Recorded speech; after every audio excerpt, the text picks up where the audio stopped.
중에서 우리 뭐 질문이 있으시면은 먼저 한번 들어보고 그다음에 마지막으로 이제 여러분 플로어에서 질문 있으신 분들 아무 패널에게도 이제 질문해 주셔도 좋습니다. 진행하도록 하겠습니다. 우리 네, so I have a question to King.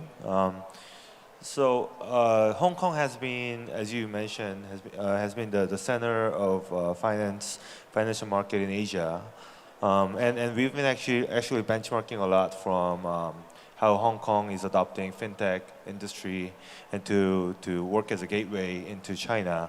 And my question is, we have a lot of fintech entrepreneurs and other startup entrepreneurs here.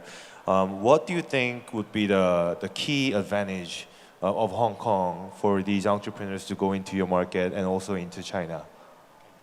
Can you make a comparison to like Singapore or any other competitors that you think? Well, first of all, a lot of people would compare Hong Kong with Singapore, but actually Singapore ranked number 5 in terms of number of fintech companies coming to set up in Hong Kong. So number 1 for us is China, mainland China.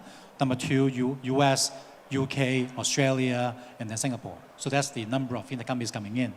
Now to answer your question, a lot of times when people think about mainland China, it's very opaque. They don't know how everything worked. And at the end of the day, when you look at a regulated market like fintech, actually the ability to understand the regulation is important, but not in China. Now, why I say that is that I talk about it in more general terms. Now, the reason why the Chinese fintech market has been growing so quickly. Now, quickly, I would like to define that, what I mean by that. Now, UK has always been a fintech pioneer. There are 3,000 fintech companies in UK. The US is a large market, 5,500. But in mainland China, there are 15,000 fintech companies in China. Okay. Now, the reason why there are so many is because the government kind of like let the industry to do whatever they want. So there's no regulation for a while. Until something blows up, then the regulation will come in. So that's why it's a kind of like a pretty wild, wild west kind of situation. So as a result, it's not so much about the regulation, it's about knowing the local market.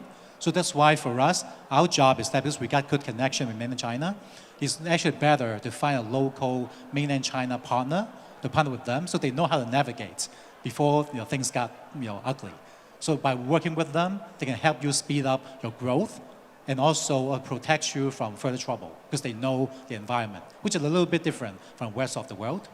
Now, the second thing is that, believe it or not, a lot of the mainland Chinese fintech companies, including the big boys, Alibaba, Tencent of the world, they're coming to Hong Kong. They're setting up the international headquarters in Hong Kong, and then subsequently go out to the rest of the market, the rest of the world. And I don't want, because of the interest of time, I don't want to go into details, but basically a lot of these companies, they're super big, but then they are operating only in China.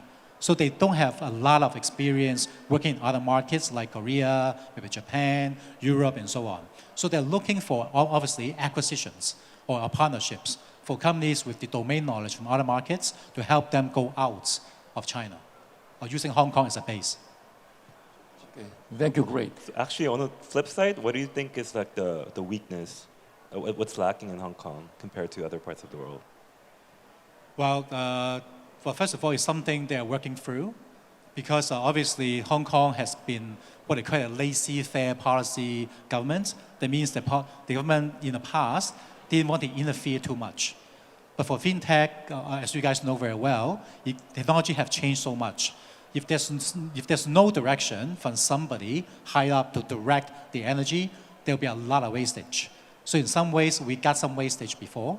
So now that my team was set up, there's a dedicated fintech team with the 3 regulators. So things are a little bit more organized so that we have a more directed direction so that the efficiency is getting a bit better.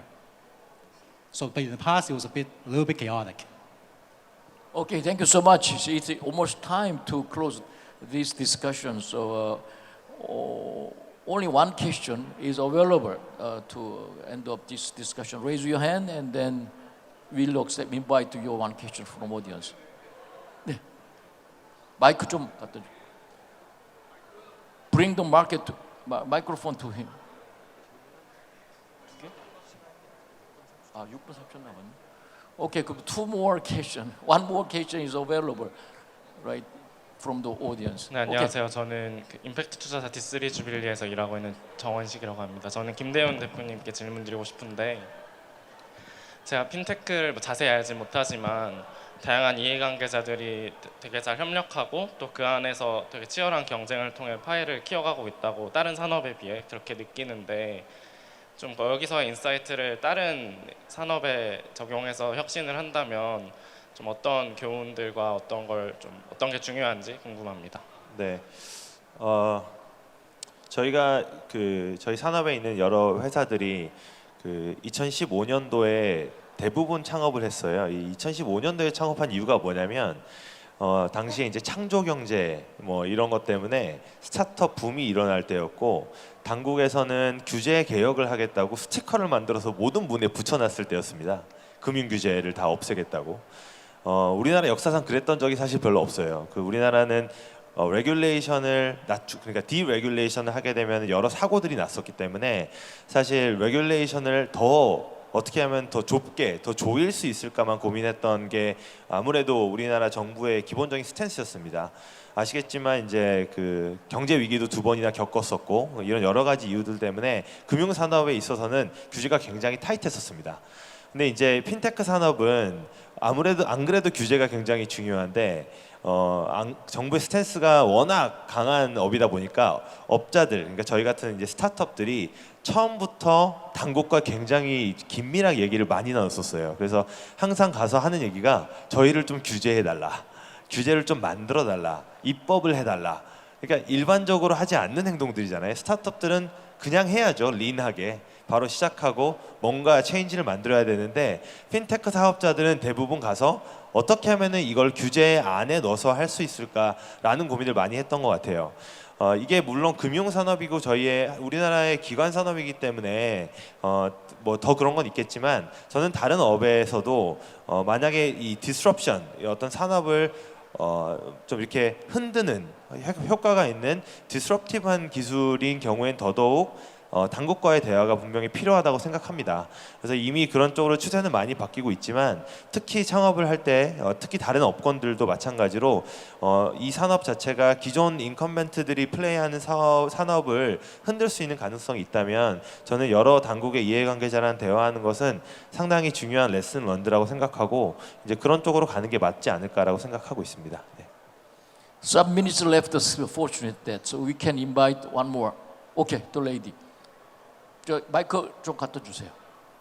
또 이제 한 분 이제 마지막입니다. 이제 다행히 우리가 몇 분 남았습니다. 네, 저는 디센터 기자 도엘이라고 합니다. 저는 스트리미 대표 이준행 대표님께 질문드리고 싶은데요. 얼마 전에 업비트에서 580억 원 규모의 이더리움이 도난당하는 사건이 발생했습니다. 특금법 개정안이 논의 중인 상황이라서 여기에 대해서 암호화폐 거래소 보안 수준에 대한 우려가 높은데요. 여기에 대해서 이준행 대표님은 어떻게 생각하시는지 또 그리고 향후 암호화폐 관련 산업이 발전하기 위해서 어떤 점이 보완돼야 한다고 생각하시는지 의견을 듣고 싶습니다.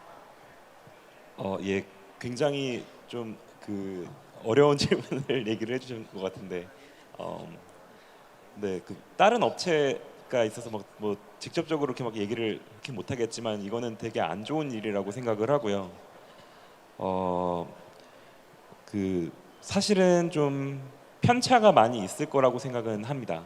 그러니까 이게 소 잃고 이제 뭐 외양간 고친다 이러는 건데 이게 사실 구조적으로 외양간을 고치기가 좀 어렵거든요. 그래서 참 보안에 맨 처음에 만들 때부터 신경을 굉장히 많이 쓰고 그런 구조를 만들고 그런 투자를 하지 않으면은 사실은 이게 중간에 고치기가 굉장히 어려운 종류의 시스템을 갖고 있고 그리고 실제로 24시간 매일매일 어마어마한 위협에 노출이 돼 있습니다. 그러니까 금융망은 닫혀 있지 않습니까? 근데 이제 암호화폐나 블록체인 망은 완전 열려 있기 때문에 24시간 뭐 북한 해커들 뭐 이런 공격들이 들어오는 그런 펼쳐지는 곳이 거래소인데 처음에 이 외양간을 얼마나 탄탄하게 만들었냐 안 만들었냐 그리고 앞으로 이거를 어떻게 보완할 것이냐 안 할 것이냐에 따라서 어떤 데들은 계속 문제가 있을 수 있고 어떤 데들은 뭐 문제가 없을 수도 있고 하여튼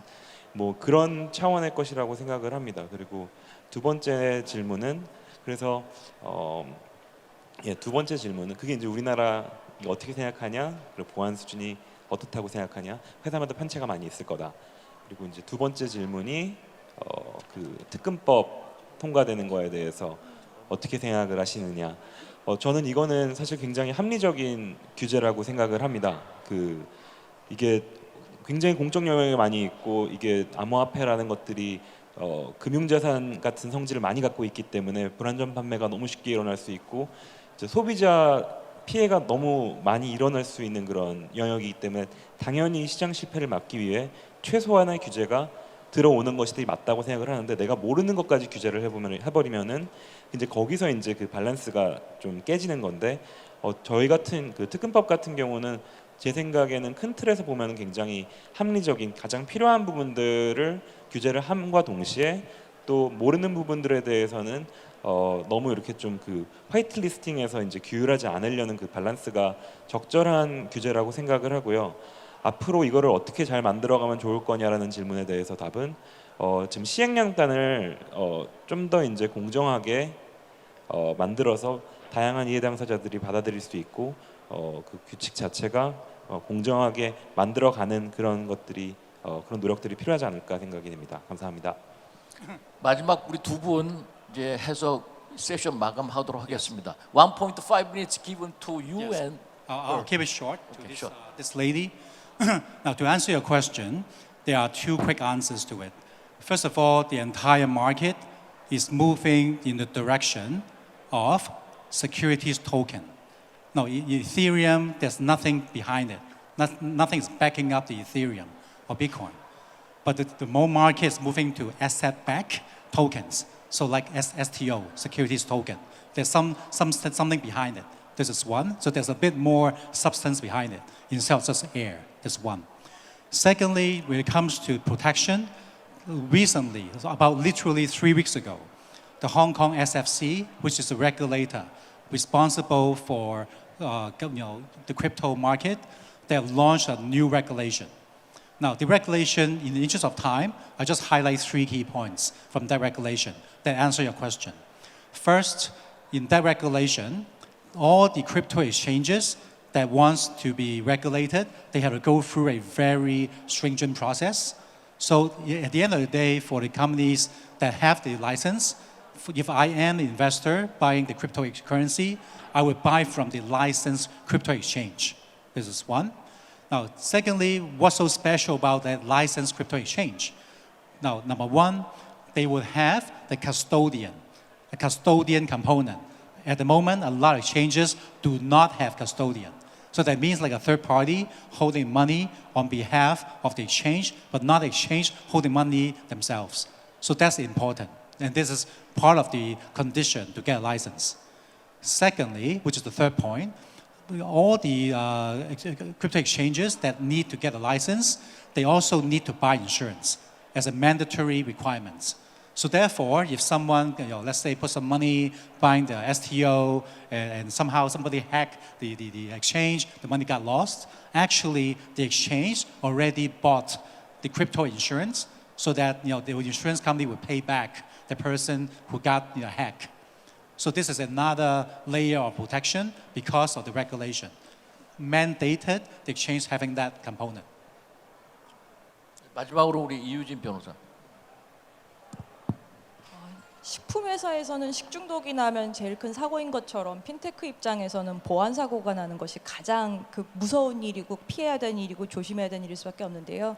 그렇기 때문에 회사로서 할 수 있는 일은 리소스를 분배할 때 그 보안에 대해서 최신의 보안 기술을 배우고 누구보다도 먼저 신경 쓰고 도입하고 투자하고 그러면서 최선을 다할 수밖에 없다고 생각을 합니다. 그렇기 때문에 아까도 말씀주신 것처럼 그 핀테크가 규제의 망에 들어와 있을 뿐만 아니라 더 들어가고 싶다고 한 이유가 핀테크 회사 자체적으로도 규제를 스스로 하고 또 바깥으로도 규제를 받고 싶고 그래서 여러 안전망, 규제 장치, 보안 장치를 하면서 나아가고 싶은 것이 핀테크 스스로도 바라는 점이라서 그렇지 않은가 싶습니다. 앞으로도 그 어떤 플레이어들도 실망시켜주는 일이 없도록 열심히 하도록 하겠습니다. 네, 감사합니다. 오랜 시간 경청해 주셔서 만약에 질문 있으시거나 뭐 어디 코멘트나 있으시면은 이 애프터 세션에 개인적으로 인디비듀얼리 가셔서 좀 하시도록 제가 얘기를 다 해 놓겠습니다. 자, 이것으로 오늘 세션 마치도록 하겠습니다. 감사합니다.